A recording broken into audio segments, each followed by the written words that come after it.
Vatican II's heresy on salvation. Why not cover basically the most important heresy that they profess, right? This is from Unitatis Redintegratio, Decree on Ecumenism, 1964 AD. It says, the brethren divided from us also use many liturgical actions of the Christian religion. These most certainly can truly engender a life of grace in ways that vary according to the condition of each church or community. These liturgical actions must be regarded as capable of giving access to the community of salvation. It follows that the separated churches and communities as such, though we believe them to be deficient in some respects, have been by no means deprived of significance and importance in the mystery of salvation.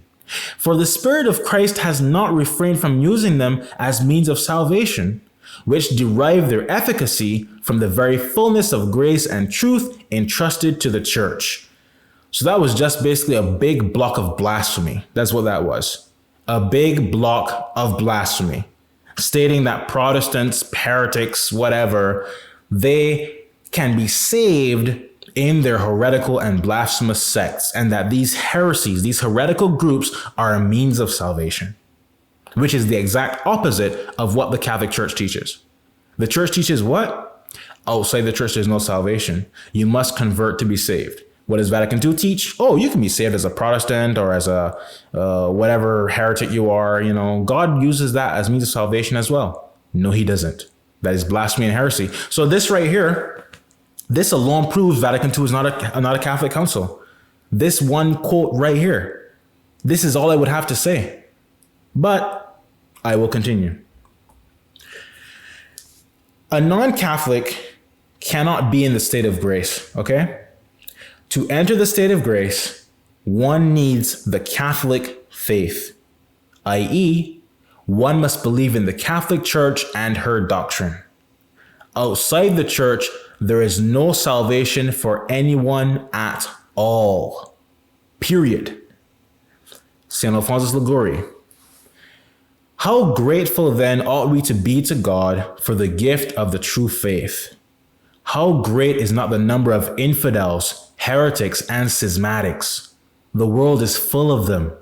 And if they die out of the church, they will all be condemned, except infants who die after baptism. Okay? All of them, all infidels, all heretics, all schismatics, go to hell for all eternity if they die as they are. Every single one of them. The only exception being infants who die after baptism. But of course, infants who are baptized validly are actually Catholic infants. They're actually Catholic children, Catholic babies. They're just like, you know, living among heretical parents or whatever. But a child who is baptized, you know, below the age of reason, they are Catholics. They're actually members of the church. They're just separated physically and live among their heretical families or whatever. St. Augustine and the other bishops of Africa at the Council of Zerta, 412 AD or AD 412.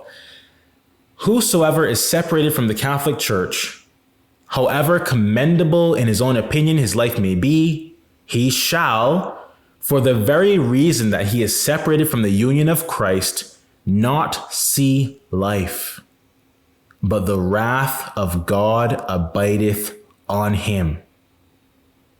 Any Protestant, any Jew, any Muslim, any whatever you are that you're not Catholic, if you die outside the church, you die as you are, hell is where you are going for all eternity.